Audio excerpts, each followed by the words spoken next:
Lucas capítulo número 7, versículo de número 36, e diz assim: E rogou-lhe um dos fariseus que comessem com ele, e entrando em casa de fariseu, assentou-se à mesa.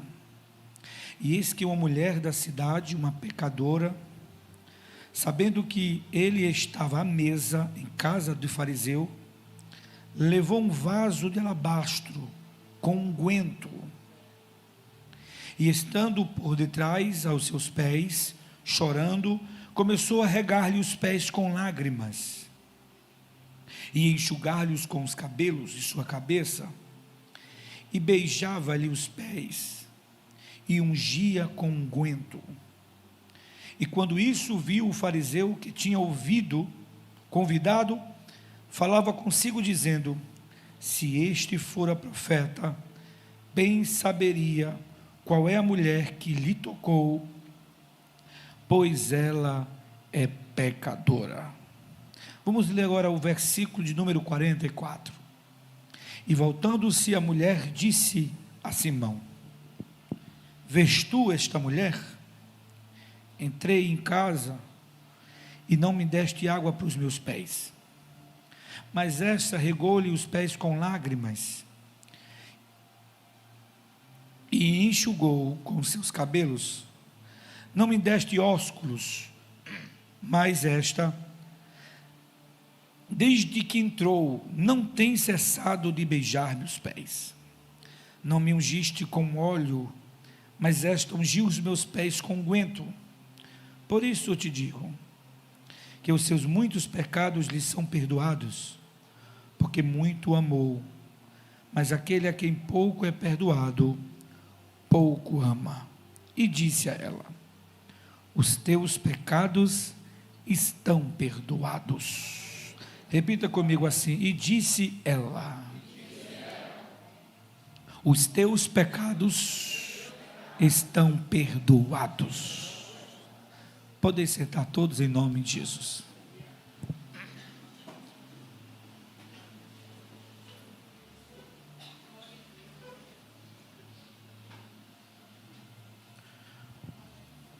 Querido, eu quero ser o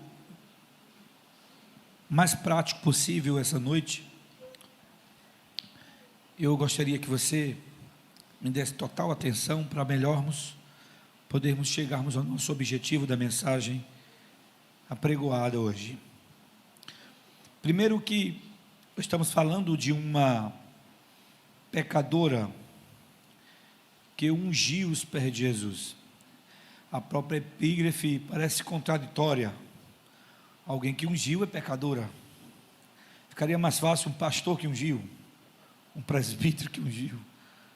Mas o João Ferreira de Almeida, ele colocou a pecadora, e realmente eu tenho que concordar que é exatamente isso que aconteceu. Uma pecadora. Ela era tão pecadora que o texto nem se preocupa em exibir a sua identidade real, a sua nomenclatura, nem os seus pais. Na base, ela de fato era tão pecadora, pois ela era conhecida pela cidade pelo pecado que praticava, pela vida promíscua que vivia. Mas ela realmente ungiu os pés de Jesus. Antes de entrarmos e entendermos esse texto, eu quero logo enfatizar para vocês em que o que existe nesse texto é o que normalmente existe em todos os outros, a qual Jesus é perseguido, é questionado a razão de ser ele um perdoador de pecados. Aquele que estava antes, aquele que descredibilizou o capítulo 1 e o versículo 1 de Gênesis, quando diz: no princípio criou Deus. Aquele que acaba nos informando que o princípio ali não é início, é sequência, porque antes daquele princípio a eternidade já existia. Esse Jesus poderoso, ele era questionado como perdoador de pecados. Há quem aceitava ele como um mestre, a quem aceitava ele como ensinador, a quem que aceitava ele como milagroso. Sabe, Pedro aceitou Jesus entrar na sua casa e curar sua sogra, mas de cara, Pedro não aceitou segui-lo, até que Jesus foi no barco de Pedro, lá na beira do mar de Cafarnaum. Aí foi quando Jesus fez o milagre, diante da natureza, onde grandes peixes se enrolaram nas redes, Jesus olhou para Pedro e disse: segue-me, e te farei pescadores de homens. A partir dali, Pedro entendeu que Jesus fazia muita questão de que ele viesse com ele. Esse Jesus, ele era interrogado e questionado pelo fato de ser perdoador de pecados. Mas lembra-se, todas as vezes que acontecia um milagre, ele detectava que muitas vezes era o pecado que deixava a pessoa na condição que vivia. A mulher do fluxo sanguíneo, ele disse: vai em paz e não peques mais, os teus pecados estão perdoados. Quando ele curou o paralítico de Betesda, ele se encontrou com ele depois no templo e disse: não peques mais, para que não te suceda uma coisa pior. E todas as vezes que Jesus queria perdoar pecados, as pessoas, os fariseus, questionavam ele.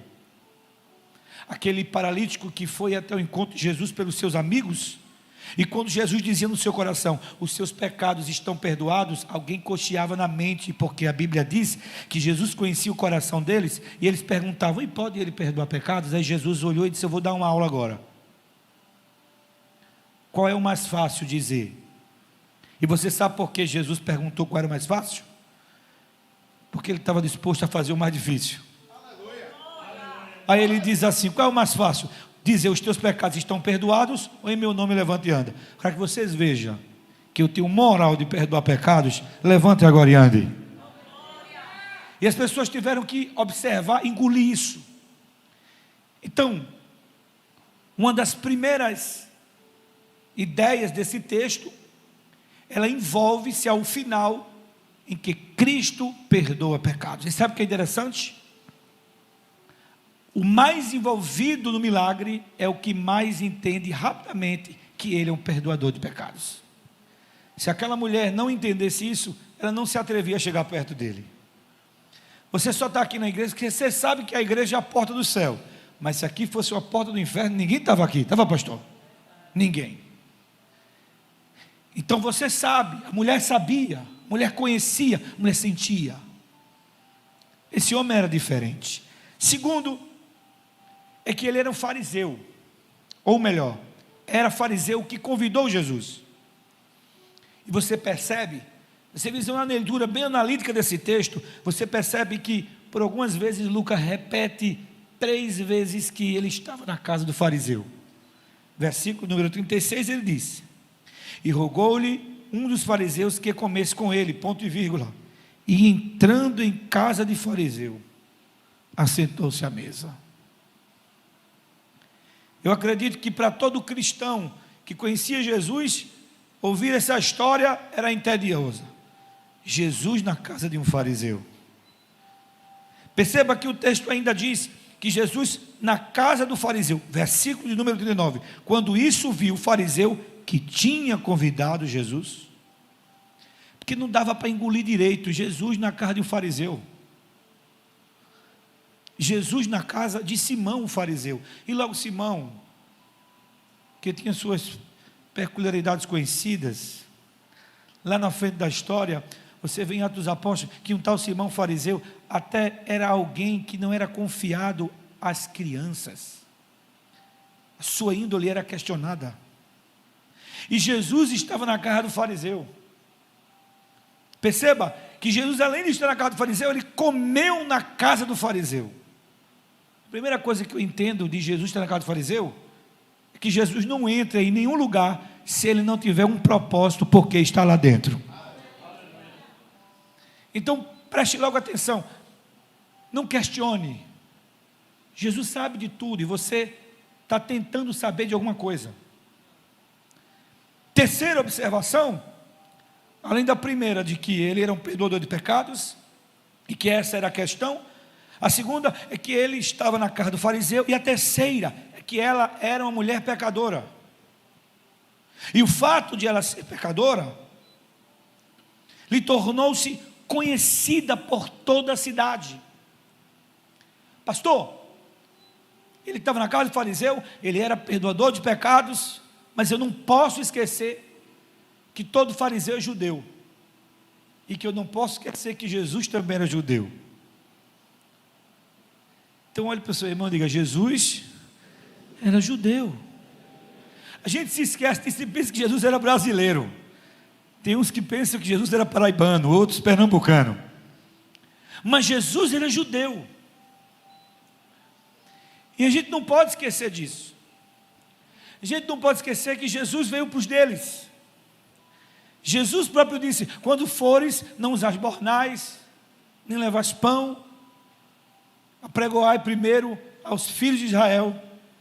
Então Jesus era judeu, e como judeu, Jesus tinha algumas práticas de como judeu. Por exemplo,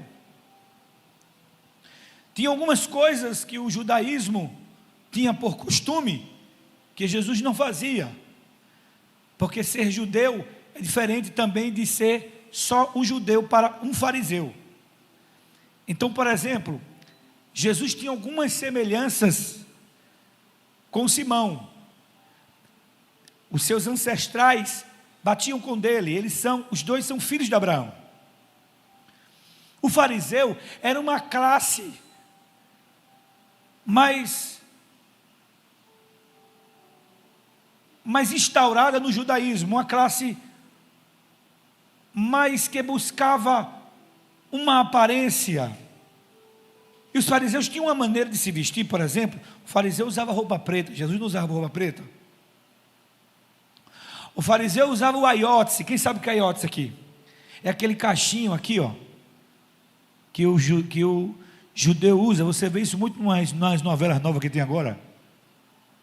Jesus não usava aiótice, mas Jesus usava umas cordinhas, tic-ski, umas cordinhas que era colocado na cintura. E como é que você prova isso? Com a mulher do fluxo sanguíneo. A Bíblia diz que a mulher correu e tocou na orla das suas. E a gente que é brasileiro pensa, que é ocidental, que orla é a peça do vestido dele, mas não é, era essa cordinha. A orla era essa cordinha de orações judaicas. Jesus usava, porque se ela não tivesse tocado, ele não usaria. Há quem diga que em alguns cultos Jesus usava kippá, em alguns encontros na sinagoga, alguns. Quando ele se encontrou com a mulher samaritana, ela disse: como sendo tu judeu, se comunica com a mulher comigo samaritana? Então como é que ela se identificou que ele era judeu? Que ele tinha aparência judaica. Então olha para o seu irmão e diga: Jesus era judeu. Ao longo do tempo, existe um fenômeno chamado antissemitismo. É uma desmistificação judaica, que tira o judaísmo das práticas dos cultos. Na verdade, mais que uma prática, um preconceito, que os cristãos aos poucos foram aniquilando, foram tirando, foram se distanciando das práticas judaicas com esse evento. E essa prática, ela veio embolada a muito preconceito. Por exemplo, se você vê quadros antigos com Jesus e os judeus de lado dele, você percebe que o preconceito era tão grande que aqueles que rodeavam o quadro, sempre o Jesus é um menino, parecia um suíçozinho do cabelinho vermelho. E os velhinhos que estão do lado dele, tem toda uma caricatura de um nariz troncho. Já percebeu isso? Sempre com a face, os cabelos mutilados. Aquilo é uma impregnação de um preconceito nessa ideia do antissemitismo, onde se tira e se retira o judaísmo dos cultos. Você quer saber o que é preconceito contra o judeu? Pergunte a Adolfo Hitler. Ninguém fala dos 13 milhões de judeus que foram mortos. Parece que as pessoas esqueceram, mas o judaísmo sofreu com isso. E sabe o que é interessante? até práticas nossas de hoje em dia, são herdades desse preconceito. Quem já ouviu falar alguém dizer assim, mas que judiação que fizeram com fulano? Alguém já ouviu falar isso ou não? Para mim era só o pernambucano que falava. Meu Deus, que judiação com essa criança no relento. A judiação vem do judaísmo. É como se fosse uma prática grosseira de um judeu. Que judiação. Você tem ideia? Até alguns nomes da gente, que tem nome de planta, oliveira. Nós temos oliveira no Brasil ocidental, no Novo Mundo, como diz a história da igreja, no Novo Mundo. Porque eram judeus que se camuflavam para que os alemães não soubessem que ele era judeu. Então eles mudaram o nome dele e muitos ficaram Oliveira. Se você tem oliveira, figueiro, é tudo raízes de um judaísmo. Interessante, quem já ouviu falar nas crianças quando ensina? As crianças não podem contar estrelas, porque dá o quê? Quem disse que é assim que é isso? Isso é mentira, gente. Pode contar que não dá verruga não. Mas por quê? Porque no aparecimento da primeira estrela começava o sabato do judaísmo. E criança com 4, 5 anos, 6 anos fala pelos cotovelos, sim ou não? A criança olhava e dizia, papai, olha, vai começar o sabate. Que ela estava contando, aí o pai ensinava de manhã, olha, não conta as estrelas não, que dá verruga. Aí elas viam e ficavam caladas. É uma maneira deles não descobrir que eles eram judeus. Então você tem que entender que Jesus era judeu. E como judeu, ele foi convidado por um judeu chamado Simão, que além de ser judeu, era um fariseu, para que ele fosse comer em sua casa, fosse jantar na sua casa. E Jesus foi jantar na casa de Simão. E quando Jesus chegou lá na casa, existia uma mulher que estava lá na casa. Agora o texto conta a história dela. E o texto diz que ela ficou sabendo que Jesus estava na casa do fariseu. E o contrário de pessoas reservadas no mundo ocidental, as casas dos sacerdotes e judeus, fariseus da época, eram grandes. E na maioria delas tinha tanques batimais, tanques de purificação. Então era comum visitar a casa de um fariseu. E quando tinha um culto de ação e graça, não podia proibir de alguém entrar. E a primeira coisa que essa mulher começa a me ensinar hoje, nessa noite, a te ensinar, é que ela ficou sabendo que Jesus estava na casa. Ela não foi convidada. Eu vou repetir. Ela ficou sabendo que Jesus estava na casa. Ela não foi convidada. Quem disse que para você estar perto de Jesus, tem que alguém te convidar? Quando você quer, você acha. Diga amém. Ela foi para casa, porque ela sabia que Jesus estava lá. Porque o interessante não é quem te leva, é quem vai te receber lá. Você está entendendo ou não? Ela vai para casa porque Jesus estava lá. Segundo, ela age com ação. Tenho nada contra os que são passivos, na sua passividade de atitude. Mas Deus se agrada muito dos ativos. Sabe, Deus se agrada muito daquele que diz, eu vou mesmo.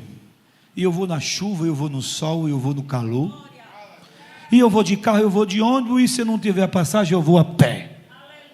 Mas eu não vou depender de ninguém para ir. Das 7 horas, Manancial Ágape, o lugar dele está lá, ele está sentado, porque ele veio que Jesus está na casa.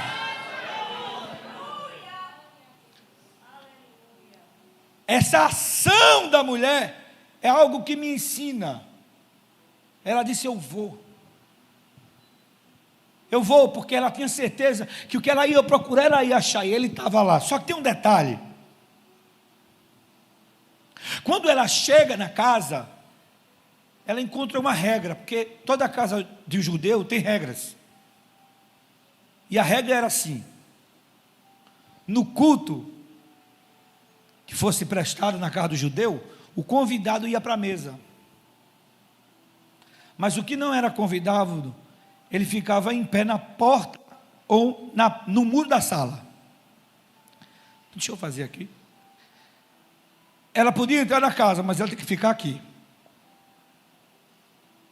E na mesa lá ficava Jesus com os convidados. Jesus era um dos convidados.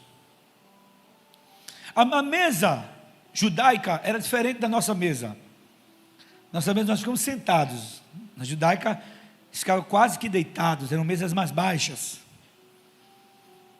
Quando Jesus ia para a casa de Lázaro, por exemplo, Maria deitava com a cabeça aos pés de Jesus. Isso é um sinal de que quando eu deito com a minha cabeça aos pés de Jesus, ou aos pés de alguém, eu estou querendo dizer que aquele tem condição de me ensinar.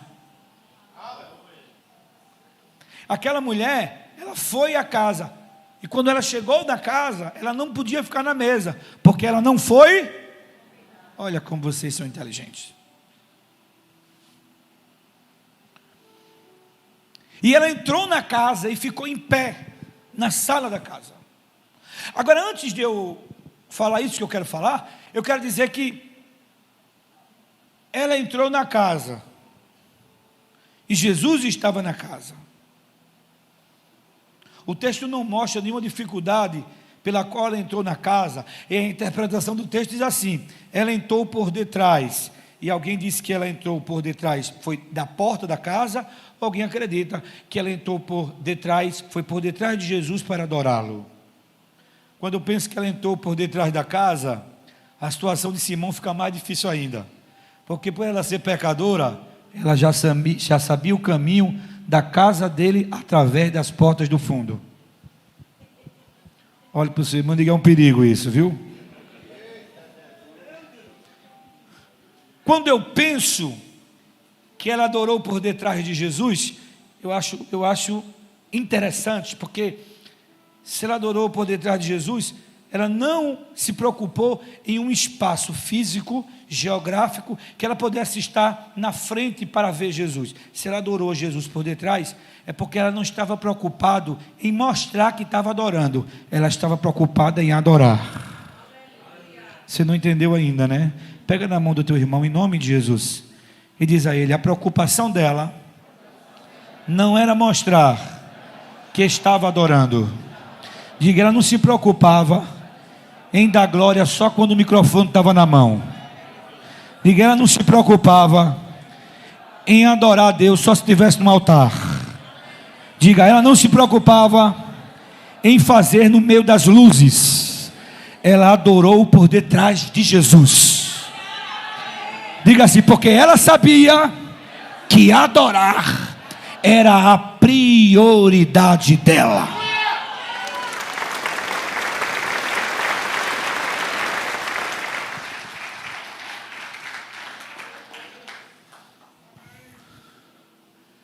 Ela sabia o que estava fazendo. Olha, quem sabe o que está fazendo, tem certeza, não vai embora por qualquer coisa. Ela entrou na casa, porque Jesus estava na casa. E sabe, além dessa atitude de ação que ela teve, adorando Jesus por detrás dele, eu fico me perguntando, que se ela era convidada, ela ficava na mesa, mas ela não foi, e ela ficava onde? Em pé. Mas o texto diz que ela não ficou em pé. Sabe o que é que ela me ensina? É que quando Jesus está na casa, a regra é quebrada. Você está entendendo ou não está entendendo? Você está entendendo porque esse irmão às vezes dá um glória tão alto que só falta teus ouvidos estourar? Você entendeu porque o pastor começou a cantar além do Rio Azul, ele começou a chorar? Você está entendendo? O Senhor programou para chorar? Na aula teológica, ensinar a chorar? Não, mas sabe por quê que a regra é quebrada? Sabe por que aqui a gente não faz aquilo que a gente se programou? Porque Jesus está dentro da casa. Quando Jesus está dentro da casa, até a tristeza salta de alegria. Porque quando Ele está na casa, aí o lugar fica diferente. A gente às vezes nem se segura na casa. A gente se torna grato na casa. A gente agradece na casa, sabe? A gente não consegue ficar só em pé na porta. E ela se debruçou ali aos pés de Jesus.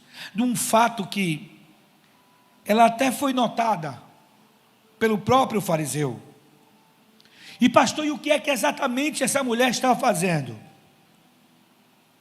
Ela estava regando os pés de Jesus com lágrimas.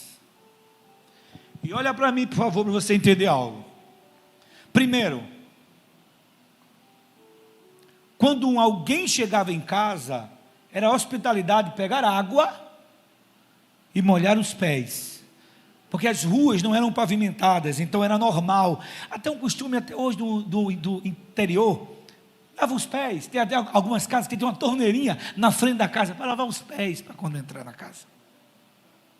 E quando Jesus chegou na casa, não deram água para ele lavar os pés, mas ela também não pediu água. Afinal de contas, ela era uma pecadora, e a sua história não era regada de alguma moral para que alguém pudesse dar água a ela. Mas quem não tem água vai com lágrimas. Sabe o que é que essa mulher me ensina? Diga, o que, igreja? Ela entregava aquilo que ela tinha. Ela não dependia do que os outros poderiam dar a ela. Ela disse, não tem água, vai na lágrima. É aqui, Jesus. Jesus estava com os pés sujos, mas as lágrimas estavam banhando ela. Sabe o que é que eu entendo disso? Que além dela estar lavando os pés de Jesus, o texto diz que ela enxugou os pés de Jesus com os cabelos. Será que se ela pedisse uma toalha a alguém lá para enxugar, alguém dava uma toalha a ela? Não dava. Porque as pessoas nos julgam muitas vezes pelo nosso passado e pela nossa história. Toca no ombro e diz, eita. Diz ele, dá um glória para o pastor não pensar que Deus está falando contigo, vai. E não tem toalha e vai no cabelo. E ela pega o cabelo e começa a enxugar os pés de Jesus. E quando ela começa a enxugar os pés de Jesus, agora ela tira um perfume, um unguento. E o que é lindo dessa mulher é que quando ela tira esse perfume, esse unguento, ela coloca ele numa ampola. E essa ampola era feita com algumas pedrarias que ficavam no lado do rochedo. E aquela ampola era colocada no peito, ela laçava ela no peito, era do tamanho de uma mão, e ela ia até Jesus já com ela. Então quando ela foi para a casa do fariseu, ela foi certa, porque aquela ampola com unguento dentro serviria para, na velhice dela, ela manter-se, porque um dia ninguém ia querer mais o corpo dela. Então aquele perfume era quebrado, ela vendia para se manter. Mas quando ela foi até a casa de Simão, ela levou um unguento com ela. Sabe o que é que essa mulher me ensina? Ela me ensina aqui que quando ela vai se encontrar com Jesus, ela não deixa nada reservado em casa. E ela não leva na mão, ela leva laçada no peito. O que você tem para entregar a Jesus, entregue com orgulho. Deixe todo mundo ver, isso é para Deus mesmo. Isso é para Ele mesmo. Ela entra lá e ela vai adorar Jesus, e ela começa a ungir os pés dele. E sabe o que é interessante para encerrar? Preste atenção. Enquanto ela está ungindo os pés de Jesus, o fariseu começa a questionar sobre a mulher, e ele começa a dizer consigo mesmo: se Jesus soubesse que essa mulher era pecadora, ele não deixava ela lavar os pés dele. Já vi, olha a conclusão dele, que ele não é profeta. Porque as pessoas gostam de concluir as coisas por uma só atitude. Enquanto o fariseu olhava quem ungia os pés de Jesus, ele esqueceu de olhar o que ele deixava de fazer por Jesus. Sabe que é mais ou menos assim? Quem não faz, muitas vezes não está fazendo porque está ocupado em ver o que os outros estão fazendo. Nem faz e nem quer deixar ninguém fazer. Então olha para o teu irmão e diga assim: na igreja tem dois tipos de gente. Tem um determinado e o empolgado. Os dois geram, pastor. O empolgado chega na igreja, ele quer cantar, ele quer tocar, ele quer andar, ele quer pregar, ele quer evangelizar, ele quer dirigir departamento, e ele até dirige, ele até pega, os dois geram. O determinado também faz a mesma coisa, com mais cautela, mas faz. O determinado muitas vezes ele não se atém, ele não se promove, ele espera alguém promover ele, mas ele faz. Os dois geram, só que só um concebe.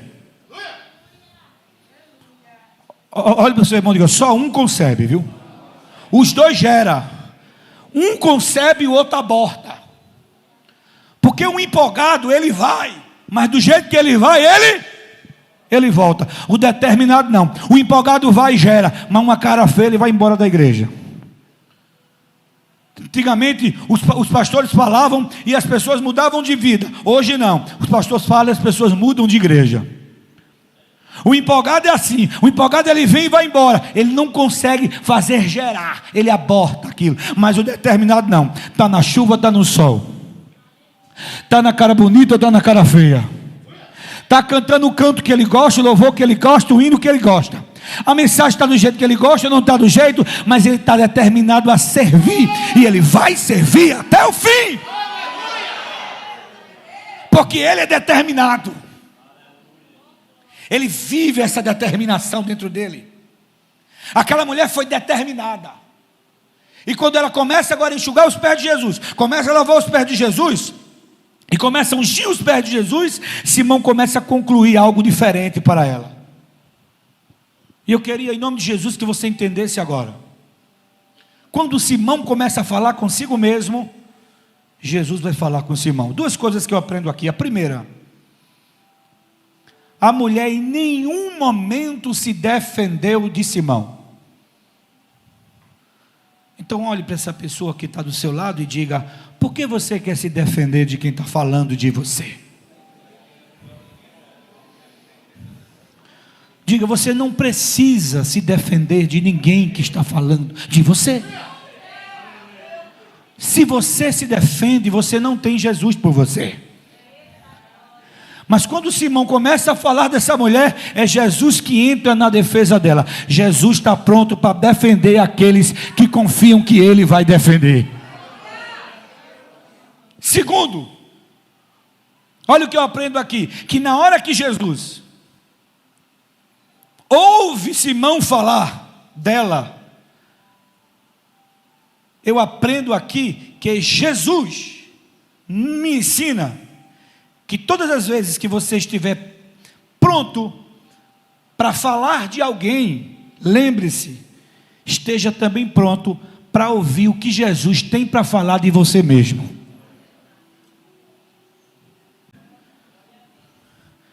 Olha para o seu irmão e diga: não corra não, fica até o final, viu? Diga-lhe: se você levantar aí, você vai ser suspeito nessa noite.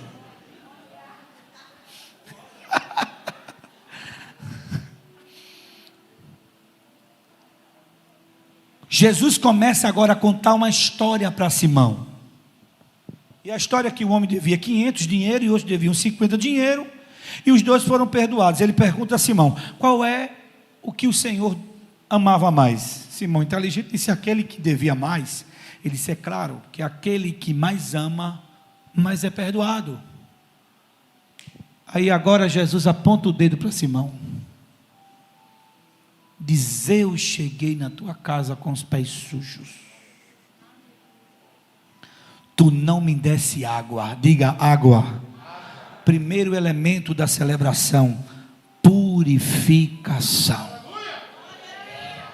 Por favor, pega na mão desse crente e diga: Deus não tem nada com coisa suja. Diga: Deus não tem nada com quem é sujo. A água é o símbolo da purificação. Entrou na igreja, meu filho, as coisas velhas e eis que tudo se fez. Ninguém é novo se não estiver limpo. Seja limpo, seja novo. Primeiro, água. Tu não me deu, Simão, mas ela me deu. Ela não tinha água, mas ela tinha lágrimas. Olha, quando eu cheguei aqui, tu não enxugou os meus pés, tu não me ofereceu uma toalha. Eu era uma marionete entre os teus convidados. Eu estou com a popularidade, aí tu me convidou para fazer a fita comigo aqui, mas tu não me deu uma toalha. Ela não, ela enxugou com os próprios cabelos. Eu cheguei aqui na tua casa e tu não me deu um ósculo, um beijo. Essa não cessou de me beijar os pés. E sabe o que significa o beijo? Diga: beijo, intimidade. Então, se a água é a purificação, o segundo elemento da celebração e comunhão é a intimidade. Olhe para o seu irmão, dê um sorrisinho e diga: não é para todo mundo ser íntimo de Deus não, viu?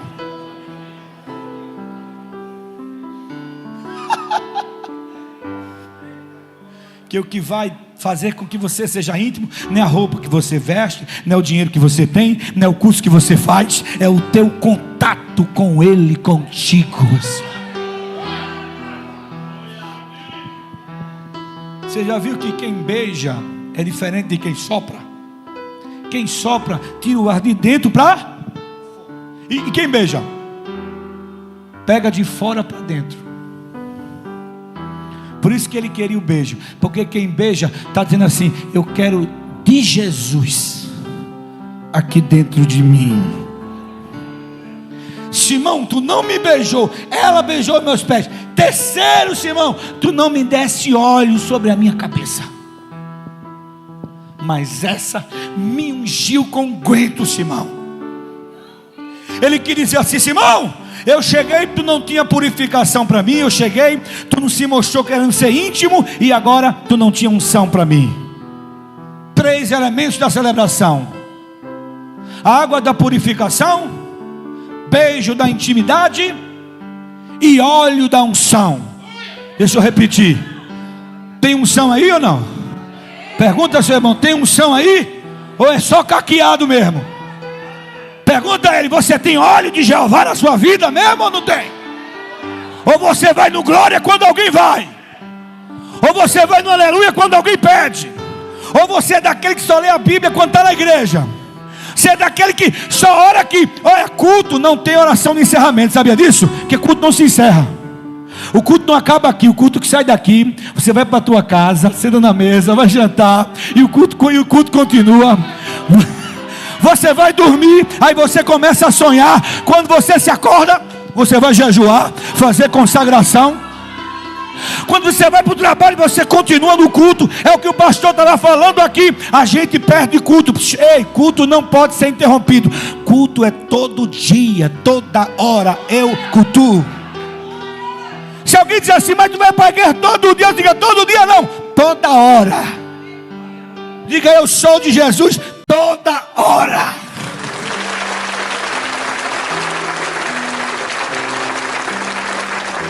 Eu quero encerrar falando uma coisa. Eu posso falar ou não posso? Se fala, eu vou falar mesmo.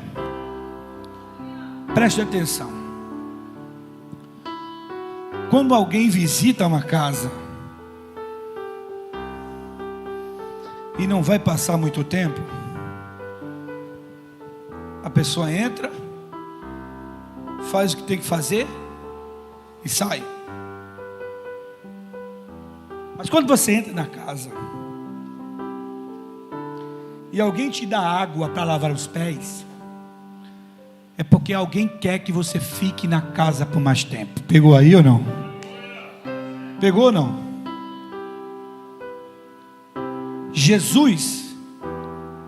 quando chegou na casa de Simão, Simão não quis lavar os pés dele.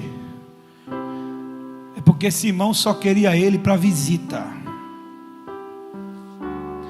Mas a mulher não. A mulher lavou os pés de Jesus, porque ela disse assim: eu não quero que o Senhor me visite, eu quero que o Senhor more comigo. Você entendeu ou não? Jesus não vai para a festa por quem bancou a festa. Jesus vai para a festa com quem ele marcou encontro na festa. Eu queria, com a autorização do pastor, te convidar de pé em nome de Jesus.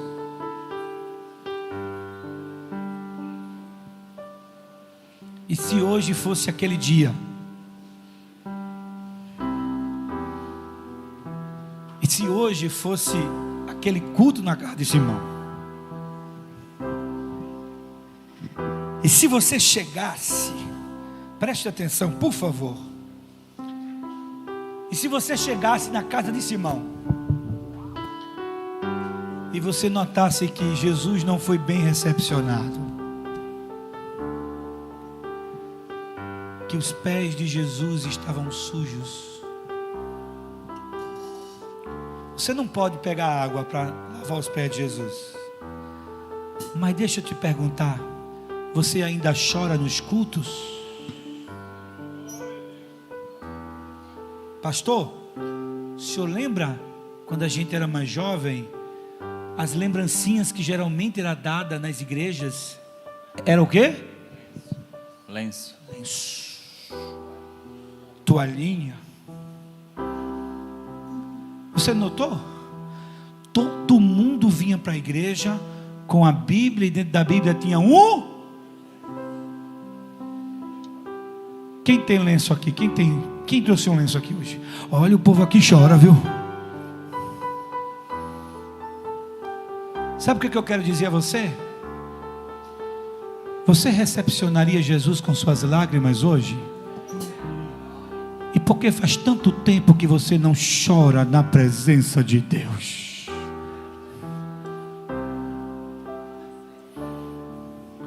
Olha para o teu irmão e diga: Deus está falando comigo ou contigo? Pergunta ele. Se você chegasse hoje aqui e Jesus estivesse aqui, ai meu Deus,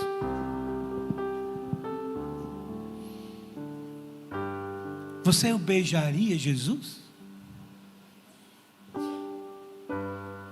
Você ia dizer a Jesus: Jesus, eu quero ser íntimo de ti? Ou você veio aqui só assistir o culto hoje? Ou você veio ouvir o que o pastor falava hoje? O culto não foi feito para assistir. Aqui não é cinema. O culto foi feito para você participar dele. Culto é assim, ó. Eu dou glória aqui, tu dá glória a. Eu me alegro, bato o pé e tu bate palma aí. Cadê? Culto é para isso.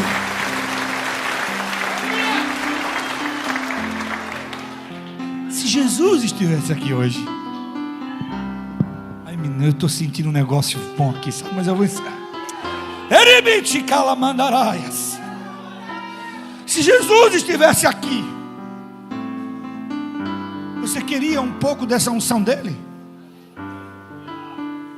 Porque com Jesus é assim: você dá para receber, você dá glória, ele manda glória. Olha o que Davi disse: preparas uma mesa perante mim na presença dos meus inimigos, unges minha cabeça com, e o meu cálice. Jesus, quando dá, ele dá para transbordar. Aí eu te pergunto: se Jesus estivesse aqui, você ia fazer o que muita gente faz quando não vem à igreja para decidir a vida? Entra na igreja, vê Jesus lá, mas não quer se envolver com ele. Às vezes quer dizer assim: eu fui para o culto, mas ele não participa do culto. Ele está com Jesus, mas não quer a unção de Jesus. Ele quer os presentes de Jesus, mas não quer Jesus. Deixa eu fazer essa pergunta para você hoje. Você faria isso? Você hoje entregaria o teu ser a Jesus? A tua vida a Jesus? Deixa eu te dizer, Simão só queria um visitante. Jesus queria alguém que dissesse: eu quero morar. Jesus olhou para Simão e disse assim: essa mulher me deu tudo o que tu não quis dar. Sabe o que é que eu concluo, pastor? Que tem gente que não dá porque não quer dar. Tem gente que tem mistério, mas não dá mistério. Tem gente que tem oração, mas não abre a boca. Tem gente que tem a palavra, mas não quer pregar. Mas tem gente que não tem porque não tem para dar mesmo. Eram 5 loucas e 5 prudentes, mas na hora que o noivo chegou, faltou azeite. Deixa eu te dizer uma coisa: a luz da lamparina é a felicidade. A lamparina é você, mas sem azeite não tem lamparina que funcione e não tem felicidade na vida. O azeite é Jesus. Jesus é que resolve a solução da tua vida, da tua família, da tua história. Eu te trouxe aqui hoje para dizer a você que já é crente, que já é dessa igreja. Você precisa entender como é que agrada a Jesus. E se agrada a Jesus com intimidade, com óleo e com água, com purificação, com intimidade e com unção. Pergunta seu irmão: tem unção aí, meu irmão, ou não tem? Tá chorando porque se você tem um Deus que cuida de você, e jamais te esqueceu. Ele sabe de tudo que você tá passando. Ele tem água para purificar a sua vida. E mandou te dizer que Ele está cuidando. Lembrar de onde você veio. Tem alguém nessa noite que quer entregar sua vida para Jesus? Que não quer fazer feito Simão, lembrar de todos os livramentos, fazer de conta que ele nem viu. Você já passou. Nem era pra você estar aqui, mas Deus falou assim: esse aí vou levantar. E o quê? E onde colocar as mãos eu vou abençoar. Não chore, quem cuida de você não dorme. Levanta, tem muita gente que te ama. Deus mandou te dizer que vai acontecer. Deus mandou te falar que tudo vai passar. Lembrar de onde você veio, aonde que você chegou. Lembrar de todos os livramentos que você já passou. Nem era, pastor, pra gente Nem aqui. era pra você estar aqui, mas Deus falou assim: esse aí vou levantar. Deus levanta, ninguém derruba. E onde colocar as mãos eu vou abençoar. Não chore, quem cuida de você não Você dorme. pode dar um abraço nessa pessoa que está do seu lado e dizer: essa pessoa, levanta a sua cabeça. Deus tem um plano na sua vida. Deus mandou te dizer que vai acontecer. Deus mandou te falar que tudo vai passar. E não chore, que Canta, igreja. você não dorme. Levanta, Coisa linda. muita gente que te ama. Muita gente que te ama. Deus mandou eu dizer Isso, você. que vai